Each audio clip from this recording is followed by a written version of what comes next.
ওং তস্मै নমঃ ভগবতে ত্রিগুণায় গুণাত্মনে কেবলায় দ্বিতীয়ায় গুরুবে ব্রহ্মমূর্তয়ে সর্বশ্রুতি শিরুরত্ন বিরাজিত পদম্বুজম বেদান্তাম্বুজ সূর্যায় তস্मै শ্রী গুরুবে নমঃ। মুকং করতি বাচালং পঙ্গুং লঙ্ঘয়তে গিরিম যৎকৃপা তমহং বন্দে পরমানন্দ মাধবম। জয় গুরু, জয় গুরু, জয় গুরু। শ্রী মদন গোপাল মুখোপাধ্যায় লিখিত এবং শ্রীমৎ স্বামী সিদ্ধানন্দ সরস্বতী কর্তৃক প্রকাশিত ব্রহ্মানন্দ গিরি পুস্তক থেকে পাঠ।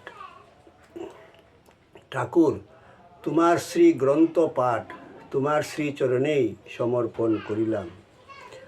নত্তা নিগমানন্দস্য গুরু শ্রী পাদ পঙ্কজম তনুমি তৎকথামৃতম তপ্ত জীবন শীতলম। জয় গুরু, জয় গুরু, জয় গুরু। পূর্ব পাঠের পর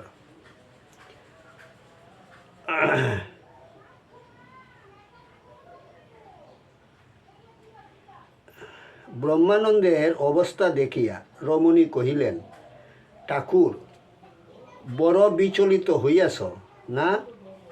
আচ্ছা, আমি তোমাকে একটি গল্প বলি, শুনো। রমণী গল্প আরম্ভ করিলেন। এককালে এক ব্রাহ্মণ ছিলেন। তার এক ব্রাহ্মণী ছিল আর অনেকগুলি ছেলে মেয়ে। বেশ সুখে স্বাচ্ছন্দ্যেই তাদের দিন কাটত। কিন্তু একঘেয়ে জীবন তো কারো ভালো লাগে না। সবাই নূতনতর জীবনের আস্বাদ পেতে চায়। তাই ব্রাহ্মণের একদিন কি খেয়াল হলো, তিনি ব্রাহ্মণী আর ছেলে মেয়েদেরকে ডেকে বললেন, দেখো, এখানে তো আমরা পরম সুখে বহুকাল বাস করছি। চলো না একবার অন্য স্থান ঘুরে আসি। স্থানান্তরে যাওয়ার কথায় সকলেরই বেশ উৎসাহ দেখা গেল। কিন্তু কোথায় যাওয়া যায়?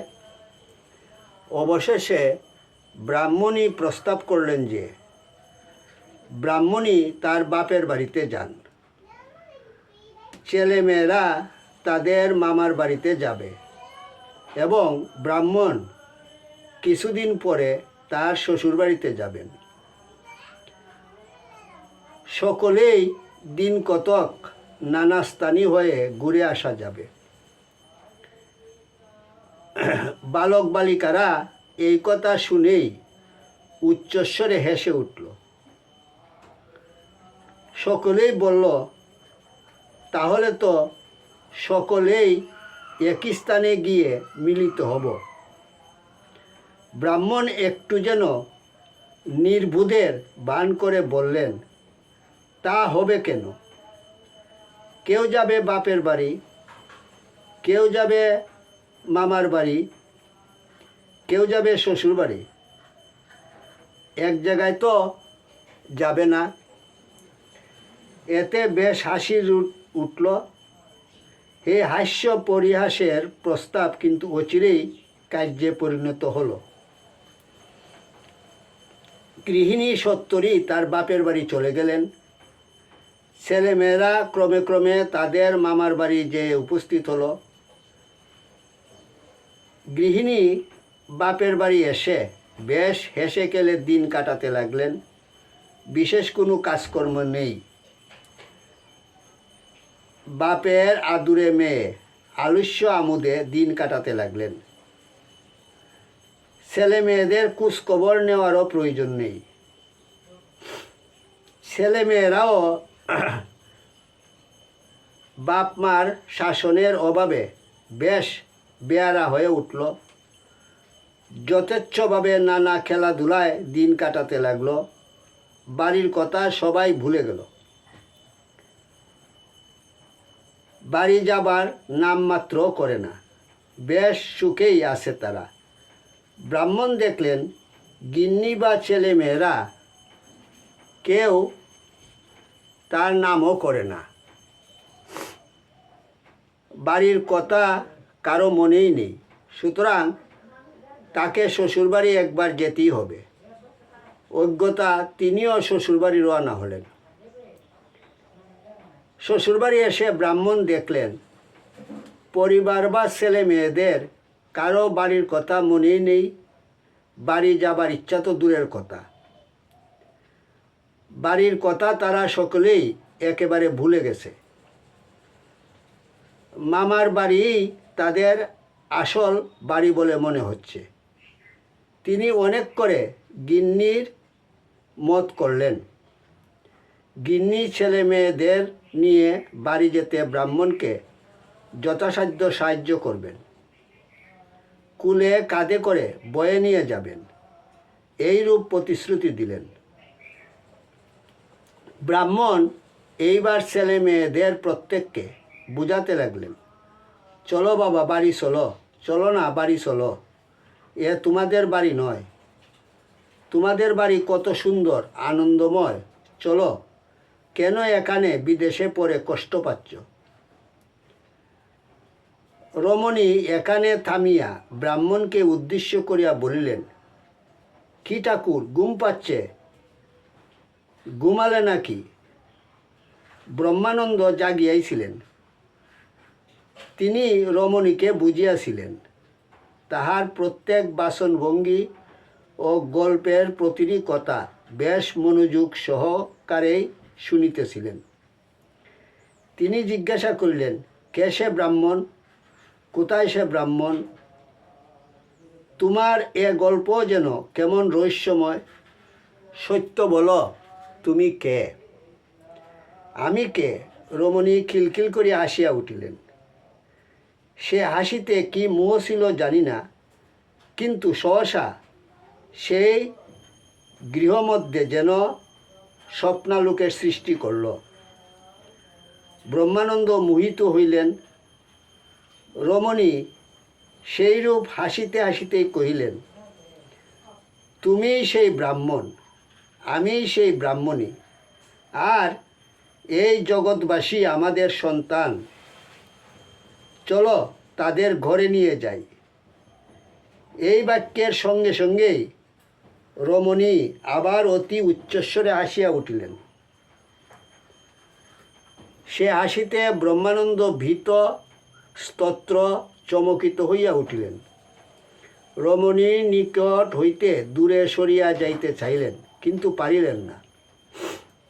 অল্পক্ষণ পরেই রমণী আবার মৃদু মধুর হাস্য করিয়া ব্রহ্মানন্দকে তাহার নিজের নিকট টানিয়া লইলেন। বলিলেন, ঠাকুর, আর কেন? এবার তোমার ইচ্ছা মতো সংসার করতে আরম্ভ করো। আমির তোমার জন্যই, তোমার ভোগ উপযোগী এই দেহ ধারণ করে এখানে অপেক্ষা করছি। ব্রহ্মানন্দ বলিলেন, সব বুঝলাম, কিন্তু তোমাকে বিবাহ করা এক সমস্যার বিষয়। সমাজে বাস করতে হলে জাতি ধর্ম মানতে হবে। তুমি কোনো ব্রাহ্মণ কুলে জন্ম নিলে না, তাহলে কোনো চিন্তার কারণ হতো না, বিবাহের কোনো অন্তরায় হতো না। আমার কি কোনো জাত আছে ঠাকুর? আমার কাছে ব্রাহ্মণ চণ্ডাল সব সমান। আর তোমারই কি বা বাধা আছে? তুমি তো সন্ন্যাসী, সন্ন্যাসীদের আবার জাত কি? ব্রহ্মানন্দ চমকিয়া উঠিলেন। তাই তো, তিনি যে সন্ন্যাসী, তাহার তো সত্যিই কোনো জাতি নাই। কিন্তু তিনি সন্ন্যাসী হইয়া আবার বিবাহ করিয়া সংসারী হইবেন কি করিয়া? তাহাতে লোক চক্ষে তো নিন্দনীয় হইবেনই, পর্যন্ত ধর্মভ্রষ্ট হইবেন। এইরূপ নানা চিন্তা করিতে লাগিলেন। তাহাকে নিরুত্তর দেখিয়া রমণী কহিলেন, কি ঠাকুর, আবার কি ভাবছ? তোমার কোনো আশ্রমের সাধনাই পূর্ণাঙ্গ হয়নি। সন্ন্যাস তো পরের কথা। মনে বাসনা কামনার লেশমাত্র থাকতে সন্ন্যাসে অধিকার জন্মে না। বিবাহ তোমাকে করতে হবে। সংসার আশ্রমের আসক্তি মিটিয়ে সকল সংস্কারের গণ্ডির বাহিরে যাও, তাহলে প্রকৃত সন্ন্যাস আপনি আসবে।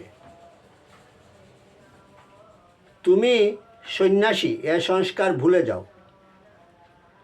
ব্রাহ্মণের জন্মগত সংস্কার যদি ভুলতে না পারো, তাতেও বিশেষ ক্ষতি নাই। ব্রাহ্মণ সকল বর্ণের কন্যা বিবাহ করিতে পারেন, এটি শাস্ত্রসম্মত বিধান। লোকাচার সম্মতও বটে। লৌকিক সমর্থন লাভের জন্য বা যা দরকার আমি সে সমস্ত ব্যবস্থা করব, সেজন্য তোমার কিছুমাত্র চিন্তা নাই। ব্রহ্মানন্দ সমস্ত শুনিলেন, বুঝিলেন, বলিলেন, বেশ, আমি তোমার উপদেশ নির্দেশ মতোই চলব। গ্রন্থটি ক্রমশ পাঠ করা হবে। জয় গুরু, জয় গুরু, জয় গুরু। ওং যদস্করং পরিভ্রষ্টং মাত্রাহীনঞ্চ যদ্ভবেৎ তৎসর্বং ক্ষমতাং দেব প্রসীদ পরমেশ্বর। সর্বে ভবন্তু সুখিনঃ, সর্বে সন্তু নিরাময়া, সর্বে ভদ্রাণি পশ্যন্তু মা কশ্চিৎ দুঃখভাগ ভবেৎ। ওম শান্তি শান্তি শান্তি। হরি ওম তৎসৎ।